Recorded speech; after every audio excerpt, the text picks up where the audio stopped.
part 2 of this tutorial series for the Modor DR-2. In part 1 we looked at some of the basic functionality, and here we'll look at many of the deeper functions for patterns and sounds. For starters, let's look at the buttons we skipped over in part 1, such as the reverse function. So here we've got a pretty busy pattern. So let's choose sound we might want to reverse. How about this one? We can see here the steps that it's currently active on, and to add a reverse step you hold down the reverse button and then you choose the steps you want to reverse. Now note that this isn't a case of you look at what steps you've already got and then you apply reverse on top of it. It's a bit like the alpha and beta tracks in that you've got the steps that are normal, and if you hold down the reverse key, now they're the reverse steps. Now obviously you can't have both on the same step, so whatever you do last will take precedence. But there's the normal steps, there's the reverse steps. Let's have a listen.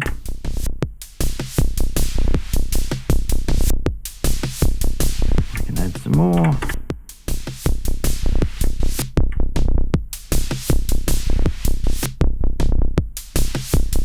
Now you can adjust the timing of those reverses by holding down the reverse button and then changing the swing value knob, and you'll see in the display there, reverse delay, and that's how quickly it will come in.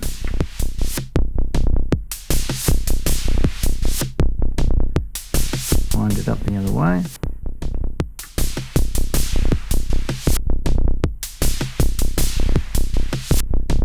And in some cases, especially if you've got a long decay time, it can be hard to hear any reverses because they'll take so long to come in.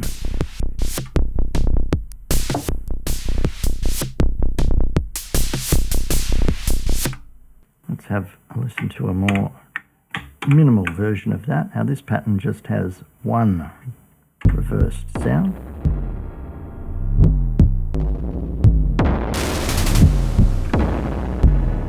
On bass drum.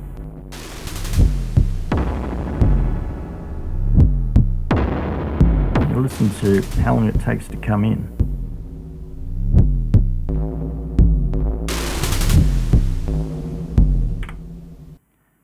Now here's one other thing about the reverse function.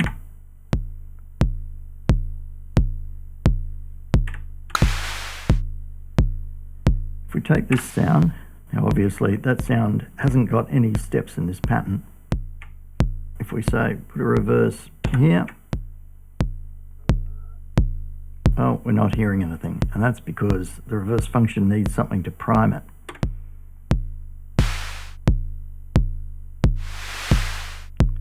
So now we're hearing it because it's got a normal step to prime it. Without that, the reverse doesn't work.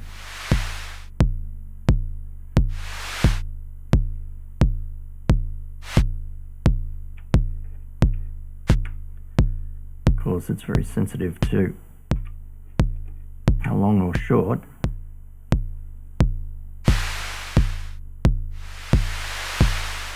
the actual sound is. And you can see by changing the decay, you can get some interesting effects happening. Now that brings us to some other envelope shaping functions. There is your basic bass drum, and it's got that very noticeable transient click on it. If you want to get rid of that click or reduce it, you hold down Shift and turn the amp curve button, well, knob. So all the way clockwise, maximum click, all the way down to nothing. Now you can also adjust the attack itself. Again, hold down Shift, this time with the decay. Notice how that is really softening up. Turn the click back on, and soften the attack, and likewise the click is going to disappear again because that whole attack portion is just being chiseled away. So there's a couple of things you can do to soften the impact of a sound, and that can be good. For example, this sort of a thing. Let's get rid of them.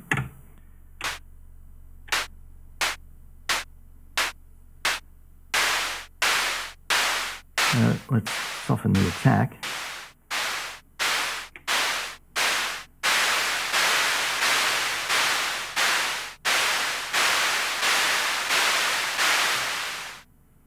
So with a bit of effort you could turn that into a nice sort of shaker sound, things like that, especially with a little bit of reverse maybe.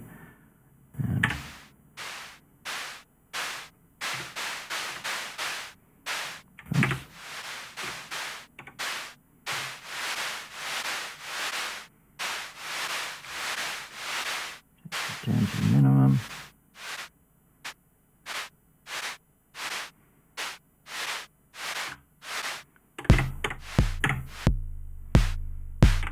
You get the idea. While we're here though, with that sound, I did cover the tilt filter last time, which is Shift and Y. I don't know that I quite did it justice though. Make it really obvious. You can see in the display there, tilt filter minus, so to the left we're in low pass territory, and up into high pass.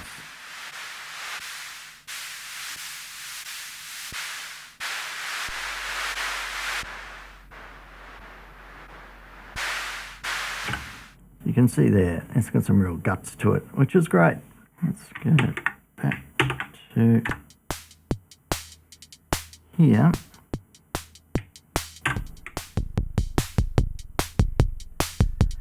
Now, as well as the tilt filter here, which is low pass and high pass, there is a parametric EQ. And you get that by holding down Shift, and it's these three knobs here. So if we hold down Shift, do the first one, we see parametric EQ gain, and you can either subtract or you can add. And there's the frequency of the EQ, and then there's the resonance. So let's choose a sound. That one's all right.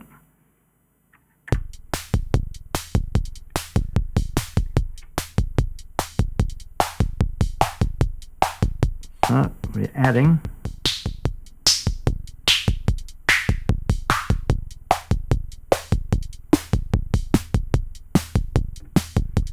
There's the resonance.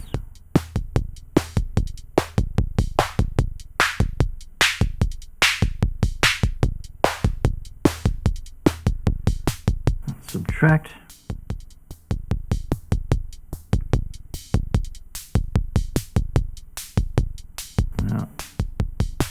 All that much in there if we start subtracting too much.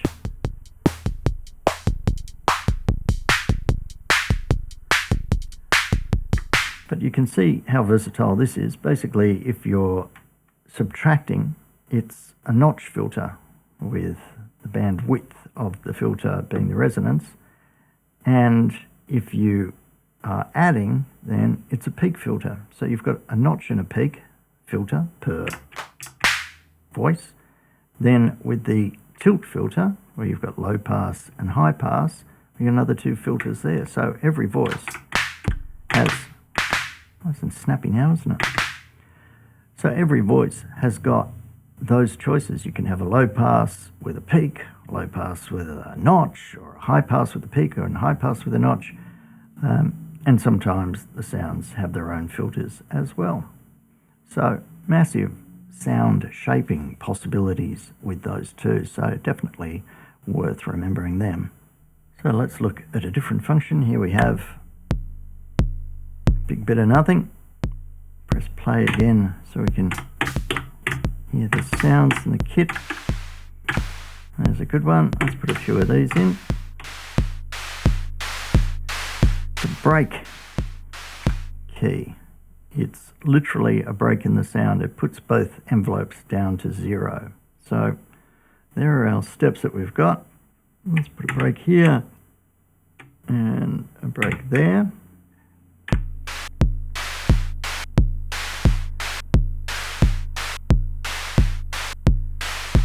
Or for this step, say, we could go break 32 and put one in.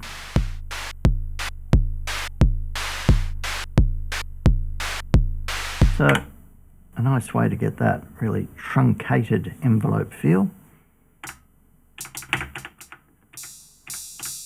And let's say this sort of a thing, and then we'll put some breaks into that.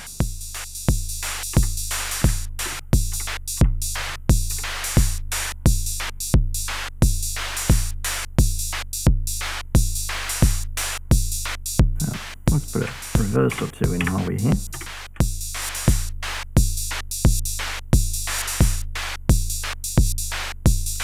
And you'll remember from last time, if we hold down random and choose a parameter, and we can vary the pitch. So let's do that. Let's have the pitch increasing.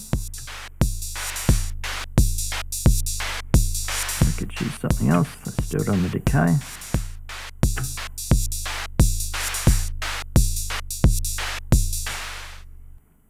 So with this situation where you've done lots of little fiddles and added things and tilt filters and EQs and various other things, you might be wondering, yeah, I wonder what exactly that value was.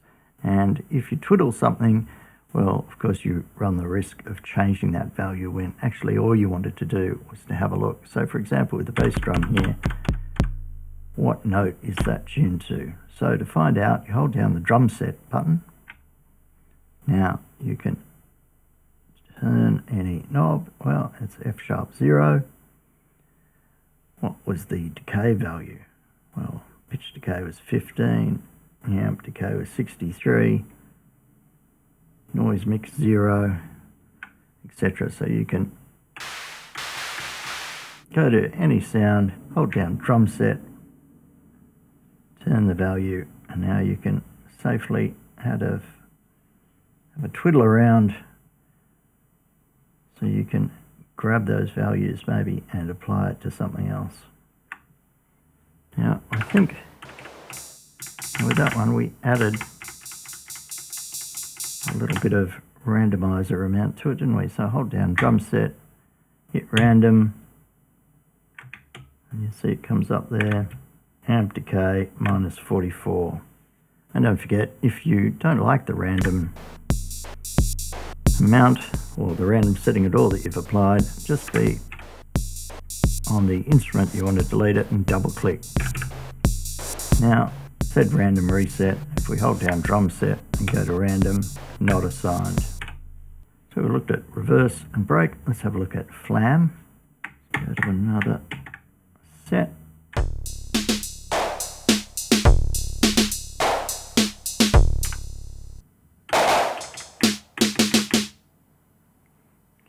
And there's the snare. There's no flams happening yet. So let's apply some. Put it on.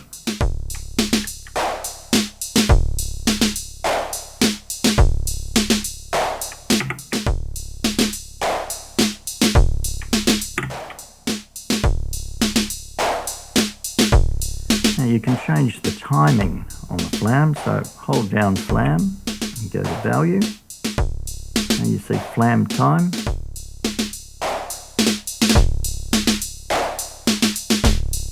All the way up.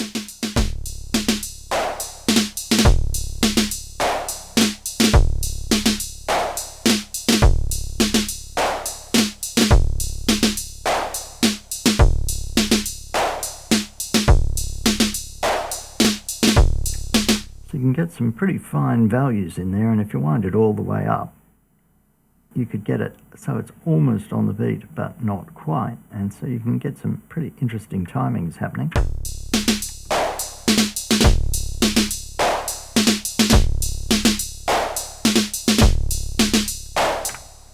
there's something still greater, and that's tuplets. To access tuplets, we hold down Shift and Flam, and now we can add in a tuplet. Let's put one here. Have a listen.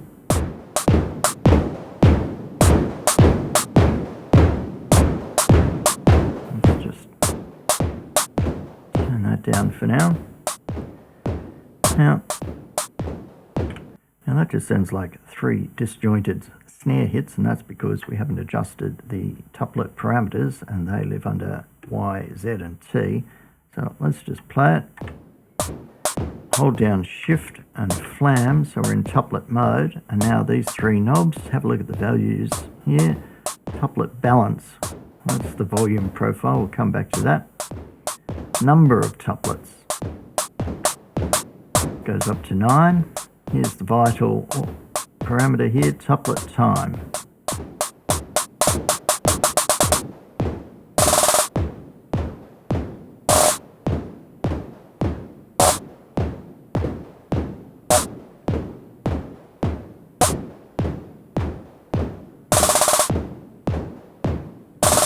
So this is the speed, and this is how many.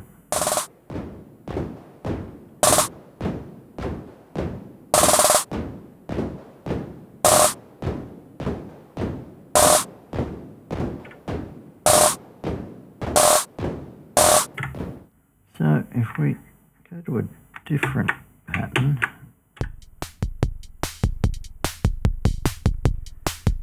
we've got this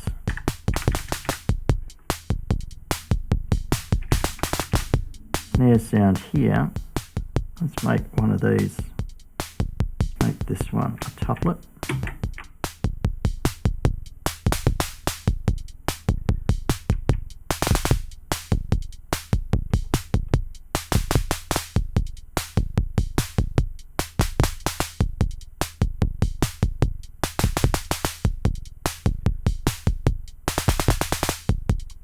You could sit here for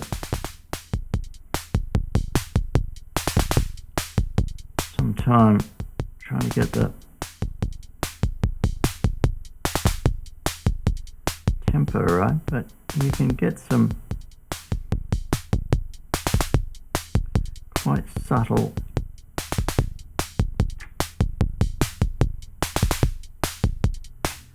maybe not quite like that, but you get what I mean. You can get some very interesting timing changes.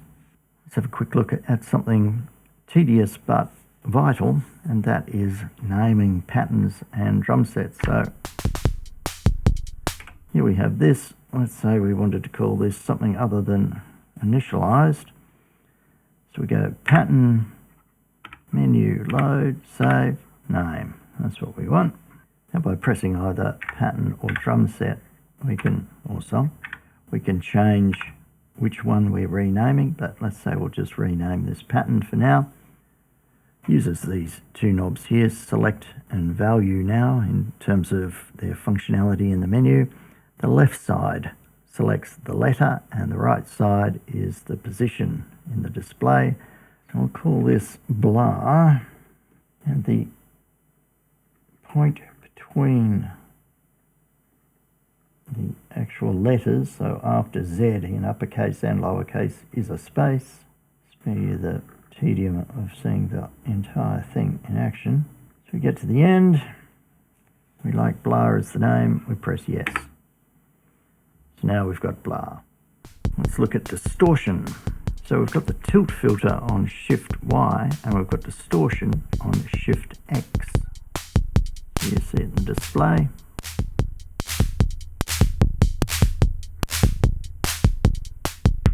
Try it on the bass drum.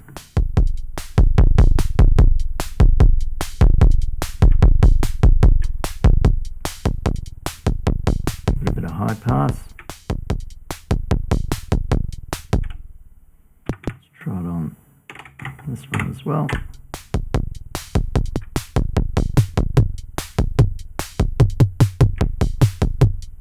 So it pumps it up a lot.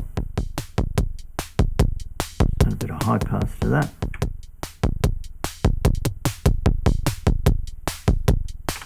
So can add a good bit of grit. But since it does also tend to add quite a bit of volume, let's look at setting volume. Let's go back to our bass drum, take off the high pass filter. So now we've got the kick drum here. We've pumped the distortion all the way up. It's now making it very loud. Now if we wanted to, of course, we could just take the fader down and go, oh yes, well, that's all right now. But next time you load up the kit, are you really going to remember that? You're just going to go, oh, God, that's loud.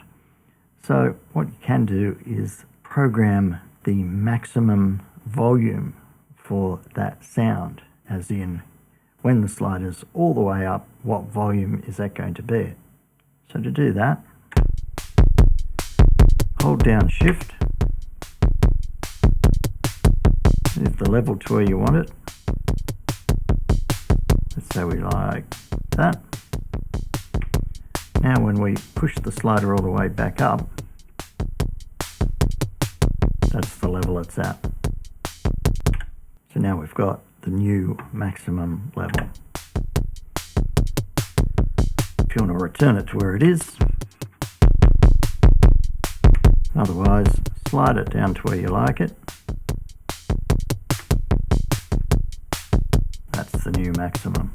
At least that way you can be assured that whenever you load whatever drum set you've got, having the sliders all the way up is going to be what you've previously decided is the perfect mix, and then you can play with it from there. So while we're talking about volume, let's look at accents. Here's a very unpromising sort of flat series of snares. Now you can have two types of accents. Here's the accent button. It's the obvious place to start. If you put an accent down while you're in accent mode, I suppose, the accent channel, then those accents are going to affect everything that's on that step. So if you've got different instruments that happen to have something on that step, well then those accents are going to mean that everything on those steps is boosted. Maybe you don't want that. Maybe you've got a little track and all you want is the accents. Where is it? There it is. You just want accents for this particular instrument. In that case, be on the instrument you want to accent, hold down the accent button, and then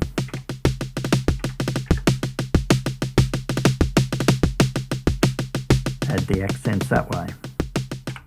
Now, you can still use the universal accent and it will add to the volume.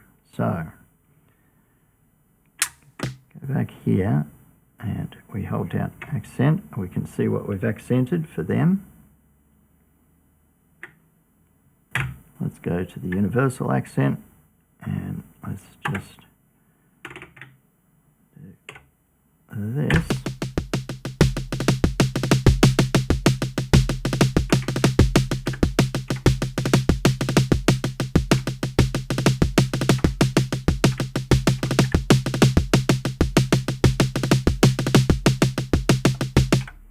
Now we've got three volume levels happening. We've got the default sound, we've got the sound plus its own accent, and then we've got the universal accent. Now there's one thing more that you can do with these accents, and that is you can hold down the velocity button and you can choose a knob, move a knob, and that will apply modulation to that parameter based on the velocity or the volume of that step. So let's hit play. Let's choose something obvious like pitch. So I'll hold down velocity.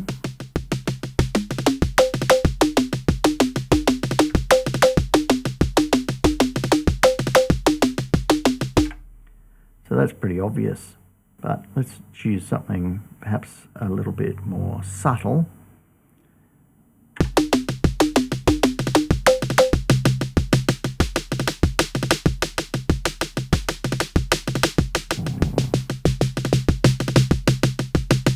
Whatever the last thing is that you twiddle will be the one that it applies to.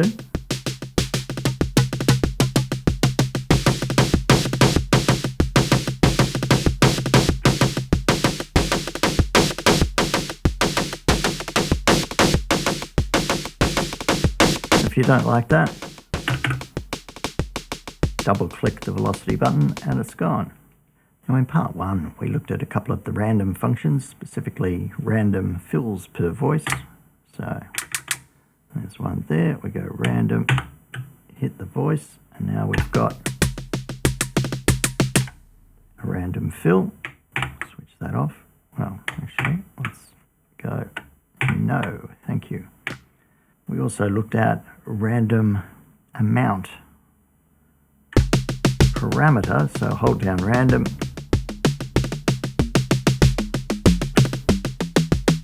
so now we've got a random amount of pitch. Cancel it, double click random. There's 3 other random functions. Hold down random and press the alpha button. Hold it down, press. We've got subtract, off, addition, and switch. So in these 3 modes, logically enough, add adds hits to what you've already got. Sub is subtract, and it takes steps away from what you've already programmed. And switch can do both. It takes steps away and it can add steps. So let's select the mode. Since we've got just about every step covered here, we'll go to subtract. So hold down random, switch, subtract. Okay, so let's play it, and then with the select knob, we'll determine the percentage that will be deselected.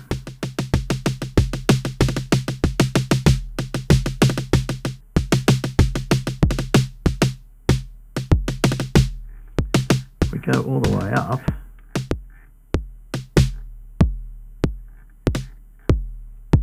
I'm not going to get anything.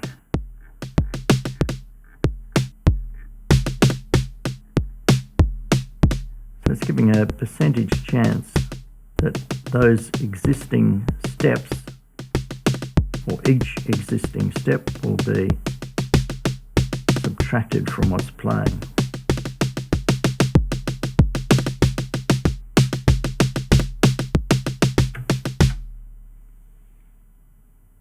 And of course that's per voice. Let's go to, and we've selected random, random add.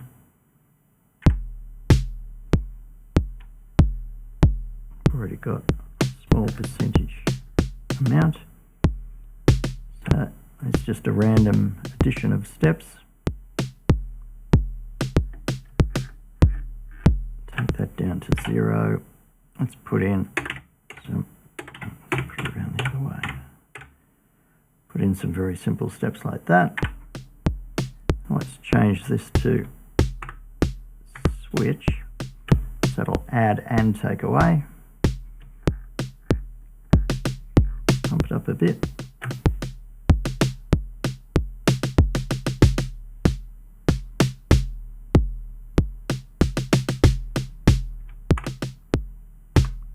And maybe just adding.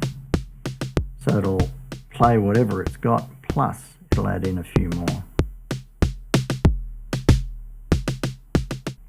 But here we are at the end, and we still haven't made it through all the front panel knobs and functions, or even the crazy clocks.